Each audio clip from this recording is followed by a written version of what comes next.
Hello and welcome to the AI in Education series on the EdTech podcast. This is sponsored by Anglia Education, and we'll be looking at how we ensure that education is the centre of gravity for AI. My name's Rose Luckin, I'm your host, and I'm a Professor of Learner-Centred Design at UCL's Institute of Education and founder and CEO of Educate Ventures Research, an organisation that uses AI to train educators and indeed organisations to understand how to use AI to their benefit and to the benefit of those for whom they're responsible too. Now, in today's episode, we're going to be looking at AI's potential to address the various challenges and bridge the educational gaps that exist among different groups of students around the world. AI can analyse vast amounts of data, provide early interventions, and enhance accessibility. And as long as the deployment of the technology is appropriate to the unique context of the school, the learners, the college, the university, the location, and the access to devices is fair and equitable, AI can transform education for those who need the most support. So we're really going to be digging into equity and how we meet the needs of a diverse population in our episode today. So I'm really excited to have in the pod studio with me today Richard Culatta, who's Chief Executive Officer of ISTE, Professor Sugata Mitra, author, Professor of Educational Technology, Newcastle University, and Emily Murphy, Teacher Training and Development Manager for Anglia Education's EdTech programme. So great variety, great guests. Let's get to the questions. So I'd really like to start by exploring equity, because that's the focus of today's pod. And let's have a think about what we mean by equity of learning and think about the different contexts within which learning happens. So I'd really like to know from each of you whether there's a danger that artificial intelligence will simply be used to reinforce or just replace existing conventional methods of teaching, methods of assessing learning, despite what we know it can do, and that might impact negatively on the potential of this technology to bring about a more equitable education system. So I guess the real question is, how do we ensure that AI leads to equity of learning when many other practices and innovations in the classroom seem not to have done that? And I think each of you is really well placed to answer this question. I'm going to come to Richard first. And Richard, can you just say a little bit about your role and about ISTE as you answer this question, please? Sure. So great to be with you all here today. And kind of quick background on my role. I lead an organization called ISTE, the International Society for Technology and Education. And we work around the world thinking about how we can use technology to help accelerate innovation in education and make learning experiences more equitable. Not surprising, we are spending a lot of time thinking about this very question, Rose, about AI, and particularly how it can help create opportunity or in some cases create greater divides. When I think about AI, you brought up this idea that there have been technologies in the past that have held great potential, and then we put them into the education system, and it turns out that they just perpetuate traditional practice. Right now, instead of doing worksheets on a piece of paper, we're doing worksheets on a screen. Instead of having a lecture that's in front of a room, we have a recorded lecture that we watch on video, and really, there's been no major transformation there. With AI, I feel like there is also a danger, but I feel like it's a little different. And my worry with AI is that I think there are some real amazing potentials for using this tool to transform the way we think about learning, the way we think about support to learners and their creativity. Right, as I'm moving, one of the challenges that we know is when a learner moves through a learning process, there are gaps along the way. And so if they're on a journey and they hit one of these gaps, they can completely stall their journey on whatever skill they're sort of trying to work for. Well, AI can be really powerful at helping fill in those areas. I'm going along and there's something I don't understand. Great, just give me the information that I need so that I can keep going to this bigger arc that I'm on. Right, it's very powerful. It can also cause some challenges. It means that if I rely on that too much, I could never learn the thing that I'm missing. Right, but it has a real power to be able to allow me to fill in the pieces that I don't totally know at a deep level in order to get to the broader concept that I'm trying to learn. That is really really important. My worry is that there will be schools in particular where AI is not used. It's not used effectively. It's not, and largely because the adults in the system, the teachers, the leaders, are not comfortable with it. And I do think that creates a gap, and it creates a pretty significant challenge, not only because of the things that they're not learning, but because those students are going to then graduate into a world where they're expected in their job, in their future learning experiences, to be able to know how to use AI to fill in those gaps. And they won't have had that practice in school. So that's a long way of saying I think there are some things we really need to watch out for, and they almost entirely circle back to how we are working with the teachers and the leaders in the system and making sure they feel comfortable in modeling effective use of AI.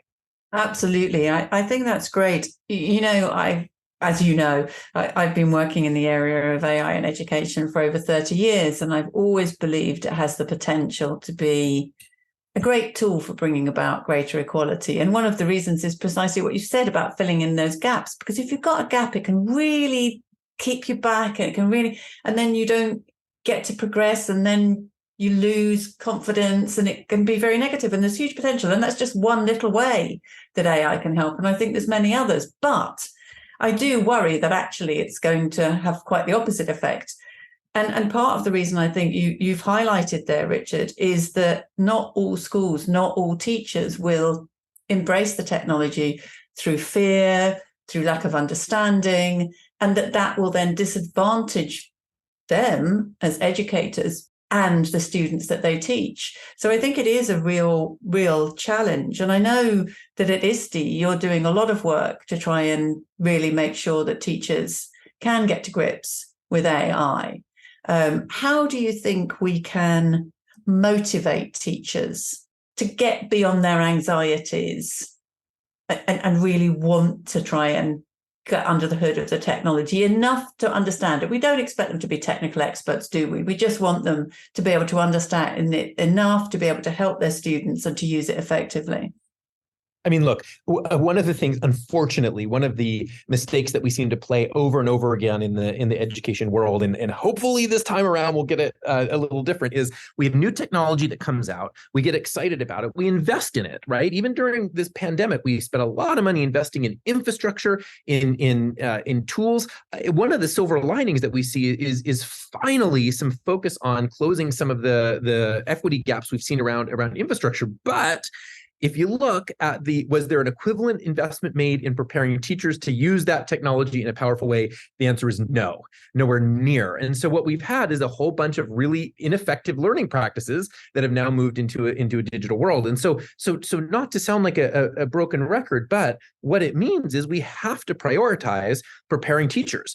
But take a day. Take a couple of days instead of a faculty meeting where you're sitting checking email the whole time anyway. Instead of that, say this is time to go push the limits and try some ways of using AI, and not just ChatGPT. We love ChatGPT, right? But not just to explore other types of AI, generative and otherwise. There's many tools out there.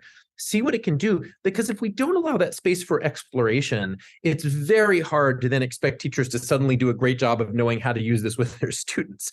And it's okay that it's not super structured, right? Just explore, test it out, come back and tell us what you learned, tell us what didn't work. Let's learn this together. And I think if we can do that, we actually have a chance of again, for once, getting ahead of that and actually bringing teachers along. Look, if we do AI right, at the end of the day, there will be teacher fingerprints all over it.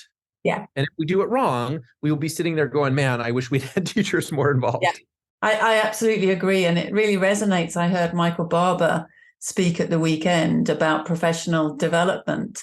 And he was making very clearly the point that if you want to innovate in education, you have to bring the teachers, put in place the professional development, because every teacher must be embracing, improving in the skills that they need in order to bring about that innovation. You cannot do it without bringing all of the educators with you. So absolutely. And I think learning together, absolutely a great way to go.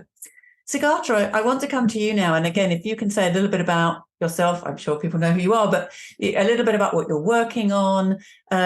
You really broke the mold, I think, with your Hole in the Wall project. You made us think differently about how you can engage communities in areas that were deprived of technology in very minimal ways and bring about huge change. And I think you also highlighted the amazing ability that young children have to learn. So where do you think we can improve or make sure that what we do with AI helps to bring about greater equality rather than the opposite? About myself, I retired in 2019 from Newcastle University. I was the professor of educational technology. And I discovered that retiring, what it really means is that you can wake up whenever you want. Other than that, there wasn't really much of a difference. I was working all the time, before retiring and after retiring. And working these days means like what we are all doing right now, sitting in front of a computer. So it didn't make much of a difference. What am I working on?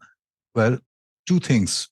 One thing I realized through my entire life's work with children was that almost anything new that we try to do is held back by the assessment system. If the official assessment system doesn't ask for something, then no matter how good and how important that thing is, teachers will not use it. Not because they don't want to, but because they cannot. They don't have the time, they don't have the bandwidth. Parents, similarly, will say, yeah, I realize that that's very nice, but, he's got to, my son or my daughter's got to get, an A+ in his GCSE A-level math. Is this new method going to do that? If the answer is no, then I think the parent's attitude is summarized by, go ahead and try these new things, but not with my child, please. So that kind of holds it back, okay? So that was the bad news. So I started working on why is assessment so important and what happens if we assess differently. And I tried a couple of very simple experiments of putting the internet into exams. Just take a regular exam, A-level exam or whatever, and just say, hey guys, there's one little difference here. You can use your phones. And, one would have thought that, all hell will break loose and everybody's going to end up getting A+ and everything and so on and so forth. But nothing of the sort happens. You get a difference. You get a difference which is upwards in the scoring by about 20 to 30%. However, what does change, and this is very important to our discussion, what does change are the rankings. So the guys who came at the top of the list as the best performers suddenly drop down a bit. And those guys who are at the back of the classroom, fiddling with their phones, but they come up when you say you can use your phones, obviously. So what does that mean? Well, I started asking a few employers. I'm lucky because I go to the United States, to Silicon Valley, almost 3 or 4 months every year. My son works there, so I go there in the thick of San Jose. So I went around asking people, how do you take young people? And the answer, well, I'm going to make it very, very short. The answer in very brief is, if they can look up stuff quickly, we take them. Nobody said if they can answer GCSE mathematics questions. Nobody. So where do we go from there? So you've got the government on the one side, governments of all countries, who say, assessment must be this way, memorize, repeat, etc., etc. And there's the employers, the new age employers on the other side, who would say anything but that. So what if you got, 99 out of 100 in English literature? I don't care. So that's the first bit. The second bit is AI. And here was this opportunity, a great opportunity that I had because I was retired. In 2021 or so, I said, why don't I build one? I couldn't have done that in the university. I mean, people would have said, wasting time on salary. but I wasn't getting paid, so I could. So I said, "Oh, what will I develop it on? I'll develop it on my laptop. I mean, that's all I have on my notebook." So I took my notebook. The only programming language I know is Visual Basic.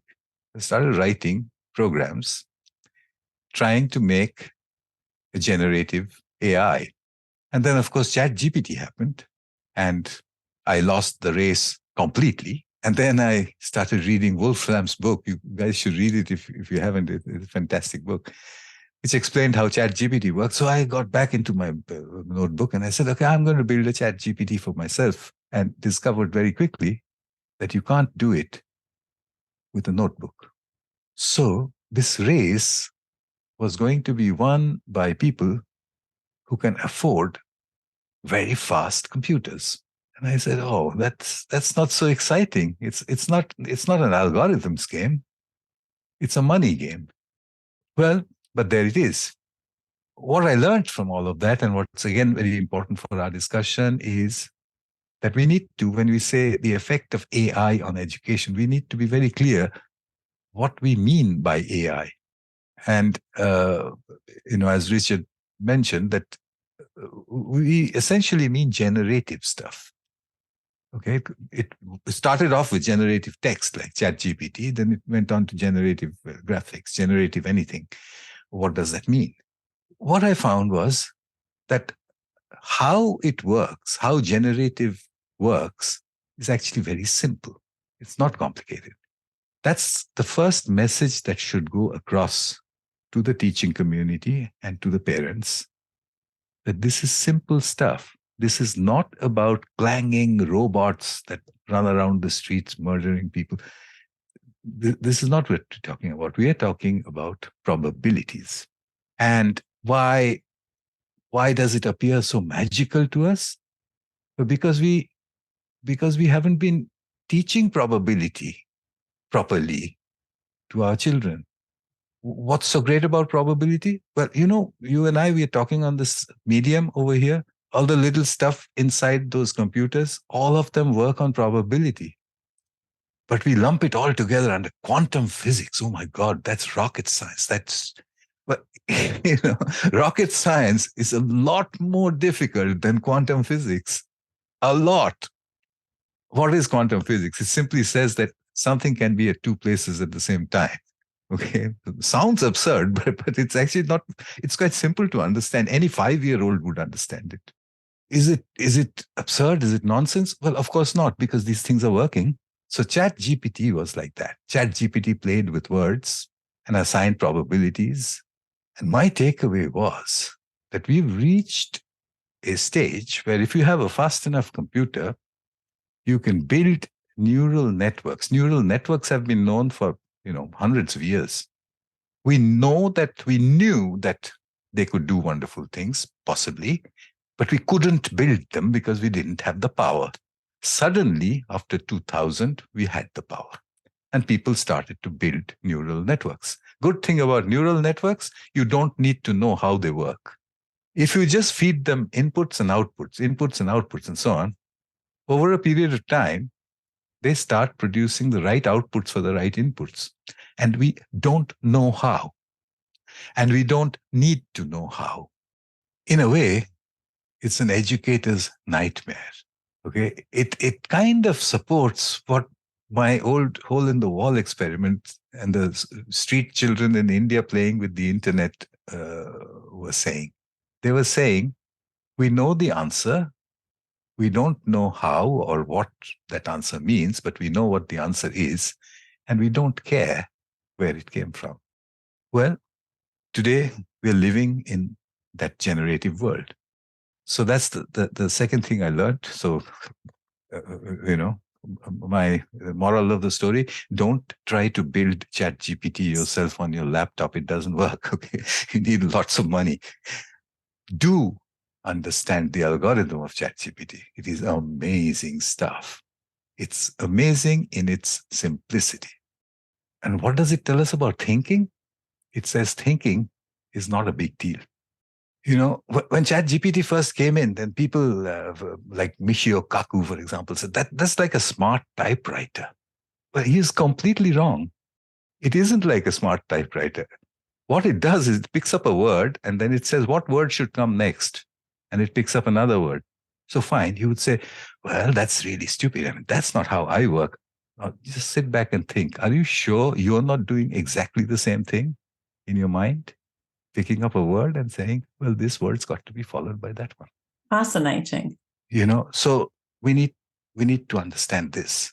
Yes. To my mind, this is a point in education which is as revolutionary as what happened to physics in the 1920s, when we moved from classical Newtonian physics into quantum mechanics and everything went out of the window.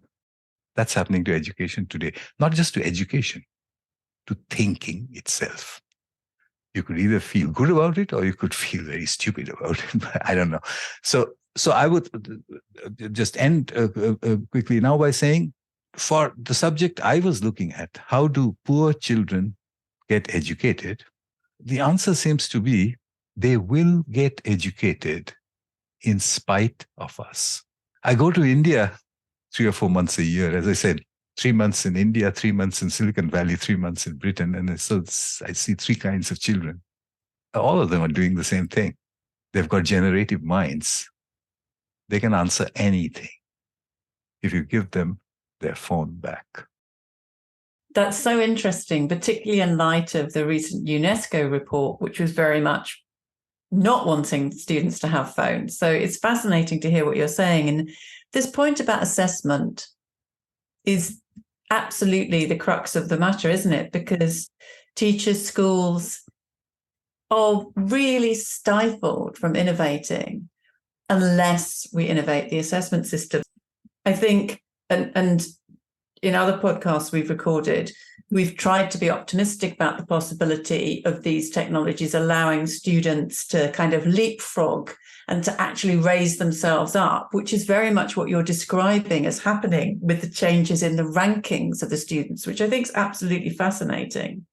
So there's lots to be optimistic about, I think, if we can give students the tools, but we do need people to understand it. And hearing what you were saying about understanding how to build a generative AI system and it not being that complicated, again, is an encouragement to people to try and get to grips with what this AI is and how it works.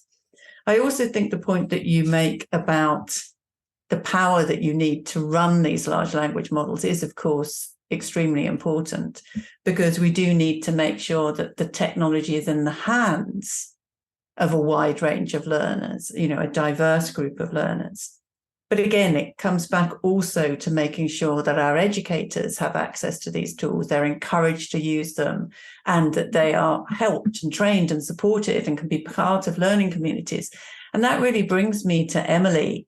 I mean, you and I have done a podcast before, haven't we, Emily? But the other way around, where you were interviewing me. So this is delightful to swap roles here. But given your permission at Anglia Education, which is largest global school group, you've got 84 schools across multiple regions, very successful. You're in the sort of teacher training and development space. You must be looking at this. How do you see the way that we bring about greater equality, make sure a diverse population of students and indeed teachers can be engaged by these tools? It's a really good question. I think the work that I do with Nord Anglia is all around teacher support and teacher training and development, and really focused on our ed tech offering. And what I've noticed in all of my interactions with teachers is the number one complaint or blocker they identify is not having enough time. So even when there are incredible resources like what ISTE is creating, like what's out there for teachers, even when school leaders are saying, oh yeah, this seems like a great thing for us to try and explore, try it in your classroom. If teachers aren't given the time as part of their normal working day to actually explore those things, then it's almost impossible for them to have the confidence to do so. I think, Richard, you mentioned having an inset day or a staff meeting that is fully dedicated to exploring these things is a great idea. That's time that teachers are already not in the classroom with students and also not at home living their lives, and can really dig in and collaborate with their colleagues and learn from each other and learn from other people in a really meaningful way. I think sending teachers on, for training, taking them out of that school environment. I think resources online and articles we can read and courses we can take online are great.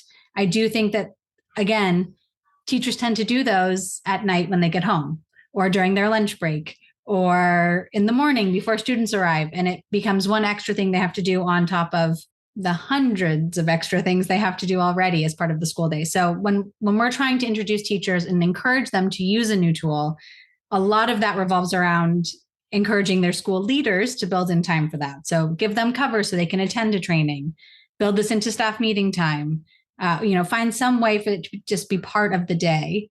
And I think also then it's making it as easy as possible for teachers to engage with it. So having little small chunks for them to engage with first, one little thing to try, or here's a lesson we've done that you can try with your students. Let's do that and then come back together and reflect on that. How did it go? What was the reaction? I think a lot of teachers lack the confidence, especially with something, when you look at ChatGPT, it's a great example. It burst onto the scene and the immediate reaction from everyone was fear, or from almost everyone was fear. It was, well, just ban it. You can't use it in schools, and that's that, and just ban it, and that's fine. And teachers, as often happens, were sort of left to manage this situation where, okay, people don't want students using it, but students are using it. So what do I do? And how do I manage this? And how can I support my students to be successful in this world where now this thing exists? And I think helping teachers have that confidence is the most important piece.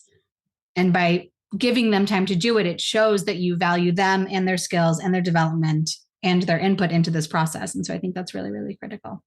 I can see your point about time. It makes absolute sense. And, one of my biggest frustrations during the pandemic was that there was decades of research about how to do online learning well. And very little of it was accessible to the educators who were, overnight had to be able to do it. And you would see things happening and you think, oh no, but we know that doesn't work. And we know this would work better, but there's that. And similarly, we know from years of research looking at communities of practice, teacher communities, that giving teachers a bit of time, and not just to do that formal training, but a bit of time to be part of a community, to join a learning group, and recognizing the value of that and just giving them allocated time makes a huge amount of difference. So it's really interesting hearing you say that. And I think time is a huge problem. But the other thing that you've also mentioned that I want to ask you about is the fear factor. Do you feel that teachers are anxious? If so, what are they anxious about? Are they worried about the AI replacing them? Have we moved beyond that? Are they anxious about it being too complex? We've heard what Sugata's been saying about actually the ideas behind things like large language models are quite simple and they could be accessible. What's your sense of where teachers that you're interacting with are in terms of how they are viewing AI? Yeah, it's an interesting question. I don't know that I can speak for all teachers, but I taught elementary school for 13 years in different international schools and state schools around the world.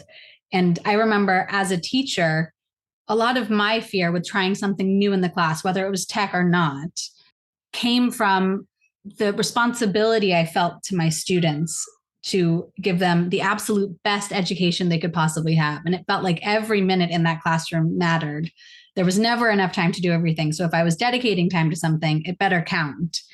And I think I definitely, as a teacher, had a feeling of, if I try something and it fails, that's 30 minutes of this student's life that they won't get back again. That maybe that, and I think as I developed as an educator and as I worked with especially other teachers and school leaders who were supportive of innovation and of trying new things and helped me develop more of a growth mindset as a teacher, you start to learn that actually trying those new things in the classroom And having them fail is a great learning opportunity. That is something that's really useful to do with students. And having them see you fail, obviously, is great. Modeling those skills of resilience and adaptability is really important. But it took a long time, especially as a new teacher, to develop that confidence in myself. So I think part of the fear is that just feeling really, really responsible for these young people who are in my care and often having things thrown at me and not knowing at all what to do. I mean, even, in my 12th year of teaching, when the pandemic hit and overnight, like you said, we all went online, there was no guidance. There was no support. It was just do this now.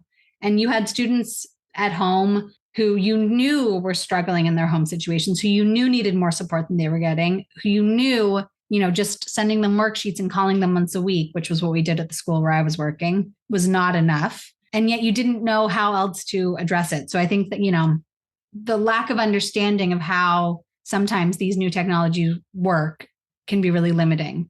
I think the other fear that teachers often have is that fear of, in certain school settings and in certain situations, they aren't always in a position where there is that flexibility to fail and learn from mistakes.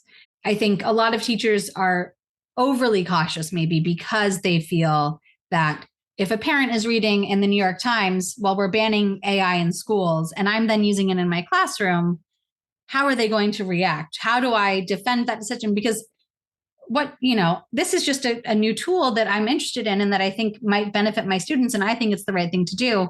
But the New York Times is the New York Times. So how do I defend this choice in that situation? So I think sometimes there's also that pressure as well for teachers. That is fascinating. And I think that takes us also back to the point that Sugata was making about parents and about assessment. I remember many years ago talking to the Minister of Education for the Lebanon, and he was saying that actually he would love to change the assessment system, but parents wouldn't accept it because, of course, they want their student to get the ticket to the next stage.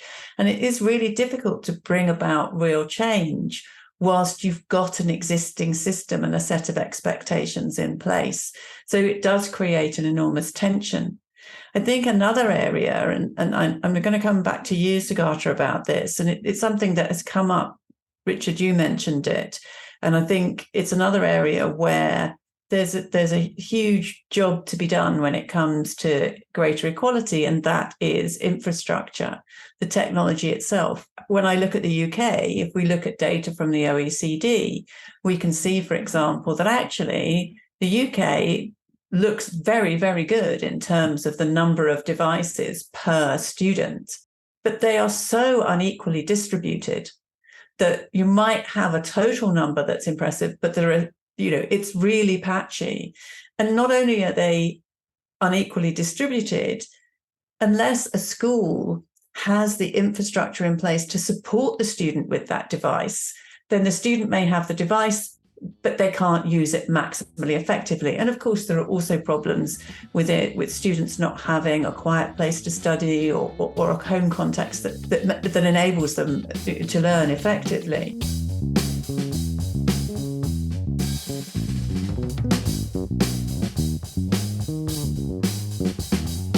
But I think the infrastructure point is one that we need to think about a bit more.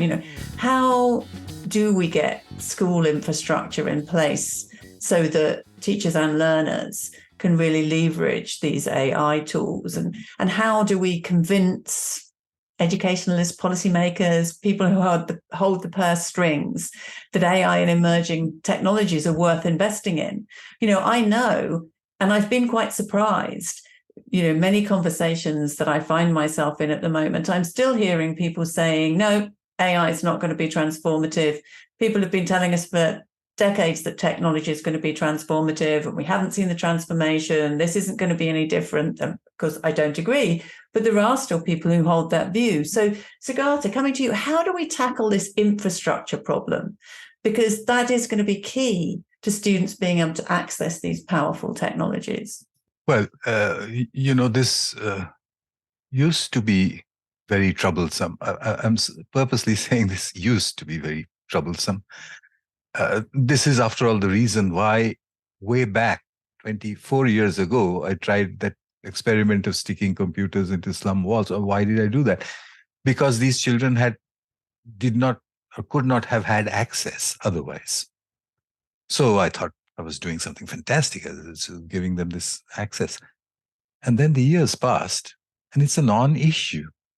Everybody has. I mean, in India, out of 1.4 billion people, 50% have mobile phones. And family units are usually about 2. So that means everybody has access. Everybody has access in terms of physical access to the device, okay? They could have. What is stopping them? Or who is stopping the child from accessing the phone? Well, you know the answer, the parents first. And secondly, the schools. So the two agencies that are supposed to build that child into a woman or a man, they're saying you can't use this. It's sad.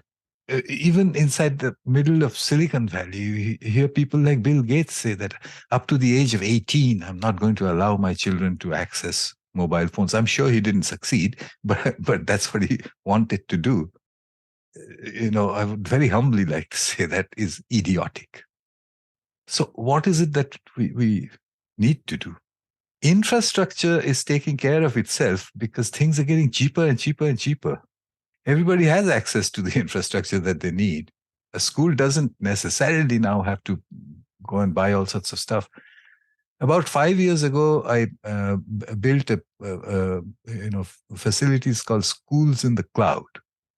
And I purposely built them from really remote places on the planet into the developed world. So to give you 3 examples, 1, school in the cloud. School in the cloud is a facility where children can access the internet, okay, on big screens. That's all. 1 school in the cloud is in Sundarbans in West Bengal, the Ganges River Delta. There's nothing there. Mosquitoes and tigers and that sort of thing. So I built one over there. I built one in Killingworth, Newcastle, and I built one in Harlem, New York. My observations everywhere cost me about the same. Just think, it was amazing. The same, around $10,000 US to make a facility that will take 30 or 40 children at a time. In the Sundarbans, it's solar powered. It's, with solar cells, it generates its own electricity. It has the same old Dell computers. In Killingworth, you don't need the solar power, but you have the same old Dell computers. The only thing is the carpenters are more expensive, so it costs the same amount. And the same in Harlem. It was such a great lesson for me about infrastructure. If I throw my mind back to 20 years ago, it would have cost me 20 times more to build in the Sundarbans than it would have done to build anywhere else. So anyway, the infrastructure is going to take care of itself. Everybody has access to the internet.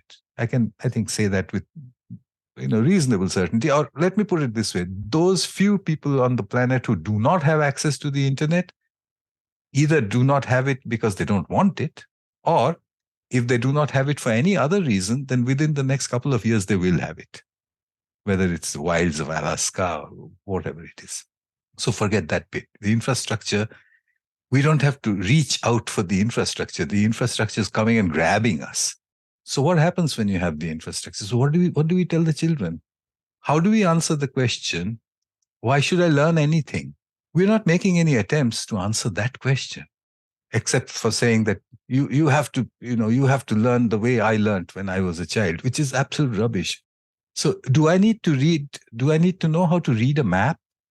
Well, I asked this question to Uber driver in Calcutta, India. The fellow is nearly illiterate. He said, "What's a map?" I said, that thing which you see on the computer he said, "Yeah, but it tells me where to turn." So I said, "Yeah, that's, do you know how to read a map?" He said, "Well, I didn't know it was called a map, but if that is a map, then yes, I know how to read it." This is the new education. Generative, purely generative. So it's all about the learning. Yeah. I mean, that is interesting. I'm going to come to Richard in a minute because I want to pick up the mobile phone conversation because I know you've written about mobile phones and advice for parents, and I'm going to come back to that. But I am really interested in what you're saying, Sugata, that the infrastructure isn't a problem, doesn't have to be a problem. We can get around it. It's getting cheaper, but it's about the learning, and it's about helping students to feel motivated to learn when maybe what they want to learn about or the way they want to learn isn't what we're valuing. The missing piece, I think, is philosophy. It's missing out of the curriculum. England tried it with a course called Philosophy for Children. I don't know where it went. But the thing is that I've tried this up here in the northeast of England, in the poorest of English children over here. You would be surprised at how fascinated they get when you talk about Socrates. But we don't talk about those guys.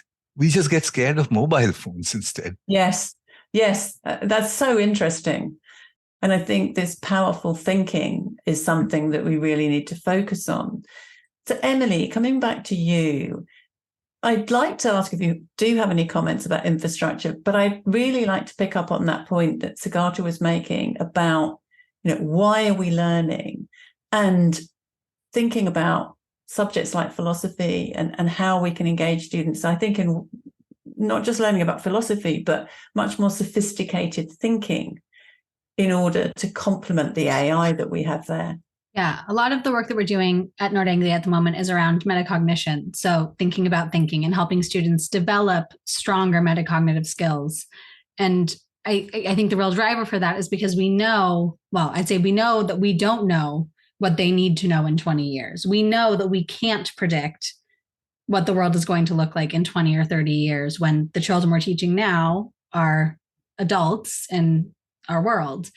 But we do know they're going to have to know how to problem solve and how to innovate and think creatively and how to communicate and collaborate effectively and how to use the tools that they have, whatever those tools are, to create and to do to solve those problems and to live their lives. And so I think the biggest opportunity I see with AI in terms of teaching and learning is getting kids involved in that process of, okay, here's this new tool. It's not even that new, but here's this tool that's maybe new to us in the classroom. How can we use it? How can this help us to learn? And how can this help us to think about our thinking or to collaborate? How can we use this as a tool to accomplish whatever our goal is? And I think that's rarely part of the conversation. We've talked a lot about assessment and the challenges that teachers face, that schools face in modifying or adapting or changing curriculum when there are these big giant exams that students all have to take and that teachers therefore have to teach too, because if students don't pass them, then they're blocked further down the line. But I think there is a world in which we can start building more of this metacognitive thinking into that exam preparation type thinking. So again, I think it's really fascinating, Sugata, what you were saying about exams in Israel and how they were, I wonder how we can explore that with students at all different levels. So not even just in exam years, but if you traditionally taught a lesson where students had to, write an essay about someone they admired, how could you maybe give them a new tool, like some sort of generative AI tool, and say, okay, now use this to share something about someone you admire, and what can you create? And how has that changed the way you thought about the assignment, or changed the way, did it help you learn in a different way? Did it help you explore anything differently? And so I think there are a lot of opportunities there in terms of how we're thinking about our thinking that are really exciting. And that I think that is also, what will get teachers most excited about using these tools. Yeah, that's a great way of looking at it, Emily. Thank you. Yeah, I think as an educator myself, I get excited by that kind of thing for sure.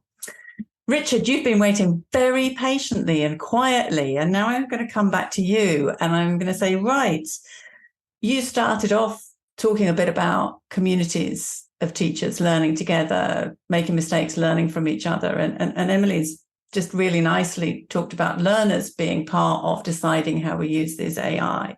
So there's things that you might want to wheel back on there. I'd love to hear your views about infrastructure, mobile phones. I was fascinated by what Sugata was saying and the tension we've seen through the UNESCO report basically saying mobile phones should be banned. And I really do feel we mix up the mobile phone with social media and see them as being the same. And it's actually the social media that's the problem, not the mobile phone.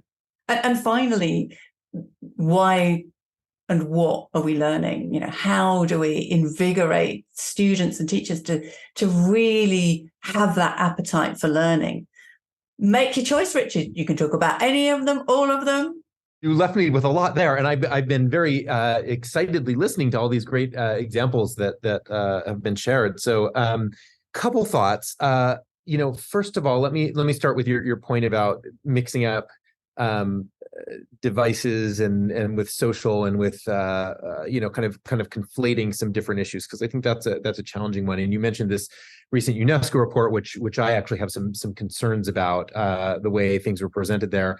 One of the big challenges that I think happened in that report and has happened elsewhere is that we look at how technology was used during pandemic, which was what I would call emergency remote learning, right? It is the learning equivalent of being in the woods in a terrible storm, and so you put up a tent, and the tent gives you shelter, keeps you from freezing, keeps you from drowning, right? Like it serves its purpose. But in an emergency, tent in the woods, even though it is life-saving in an emergency, is not where you want to live your life. It's not.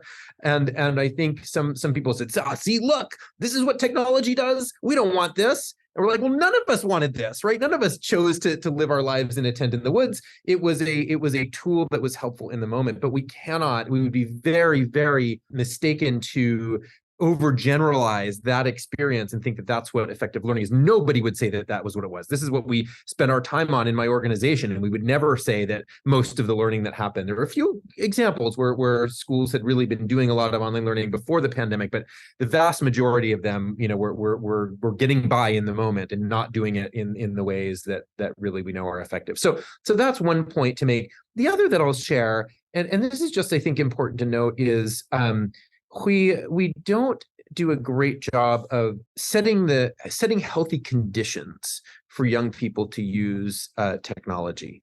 And what I mean by that is we tend to be very quick. I spent a while, let me just say before I give the example, I spent a while researching this idea of parents and teachers and how we create conditions for young people to thrive using technology. In fact, I wrote a book about it called Digital for Good that's published by Harvard, and it's out there and provides a bunch of this kind of what I found. But I'm going to give you the quick version right here. The thing that I found when I listened to a lot of the conversations that are happening at homes and in schools are two challenges. One is the conversations are almost entirely negative. They almost entirely start with, don't do this, don't spend so much time on this, don't rot your brain, it's what I call the list of don'ts. And when I go visit schools, I will often ask too, can I see your internet use policy or whatever, schools have different names for an acceptable use guide or whatever they are. And I look at them and they're almost all a list of don'ts, 20, 30 things not to do with technology. Well, the problem is that learning to use technology is a complex skill. And it's a skill that takes practice, just like any complex skill. You got to learn how to engage with other people, and any skill that is complex that takes practice you need to be able to know what you're practicing. Look, to say it another way, you can't practice not doing something. So telling all of the things not to do actually doesn't help a young person learn how to be an effective member of the digital world. So that's the first thing that we just get totally wrong. And it's so easy to fix, right? Instead of saying, don't waste your time on this app, right? You can simply flip it to say, hey, what are some good apps that you could be doing? Or if it's an activity that's not even on a screen, what is another? Is there balance in your life? What is something else you could be doing with your time? Help shift it to what are the positives, right? How could you be using that tool to be learning? How could you, Right. So as opposed to saying don't use it for things that are not useful. And then just really quickly, the second part of that is the conversations tend to be far too focused on online safety. And please understand, I am not saying by any means, I am not suggesting that online safety isn't important. It is incredibly important. But what has happened is we've started to conflate the ends and the means. The end goal is not safety online. The end goal is to have kids be amazing, creative leaders in a digital world. The being safe is the bare minimum bar, right? We don't drive cars because we want to put the seatbelt on, right? We drive cars because we want to get somewhere and be with our family and friends. We put the seatbelt on to make sure that we're safe along the way. And somehow in the digital world, it's like putting the seatbelt on has become the reason for the activity. And so I think we have got to get ahead of that and really be thoughtful about how are we thinking about using these tools, AI including, back to where we started this conversation. How do we talk about modeling and discussing with kids, how are we using these tools to help them be learners and leaders in their future life? And that has to happen by talking about what we could be and should be doing with them, not just listing all the things not to do with them. That's such a brilliant note to end on, Richard. Let's stop the don'ts and let's engage young people in helping us work out what we do. And I love your seatbelt example. That's such a good way of bringing home that point. Of course, safeguarding is important. We know this, but it cannot be the reason that we're doing things. It's the baseline that we have to get right. Thank you for joining me on the podcast. That has been such a great conversation. And I know that listeners are going to get so much from what you've provided in your answers to the questions and your enthusiasm. So I can't thank you enough for coming on the podcast. It's been absolutely great to have you in our little pod studio. And of course, there's a lot more to come. There's many episodes in this series and indeed many episodes of the EdTech podcast. So we're really going to be looking and probing and asking questions around AI. We need to think about this. We'll look at preparing young people for the use and consumption of AI. We'll look at the intersection of neuroscience and AI and the extent of AI education around the world, as well as considering what's coming next in emerging technologies and what we need to prepare for. Thank you so much to Nord Anglia Education for sponsoring this series on the EdTech podcast. And I hope wherever you're listening, you found our discussion informative and practical, and that it's given you something to use or to share with your teams or your friends or yourself in the coming days. If you'd like more information on the series and our wonderful guests, please visit the EdTech Podcast website at theedtechpodcast.com and connect with us via social media. To see how Education Ventures research is providing continuing professional development about AI for educators and helping companies to build their AI roadmap, please go to the Educate Ventures research website, educateventures.com, or join the conversation in LinkedIn. You've been listening to the AI in Education, our data-driven future series, performed in collaboration with the EdTech podcast and presented by myself, Rose Luckin. Have a great week wherever you are.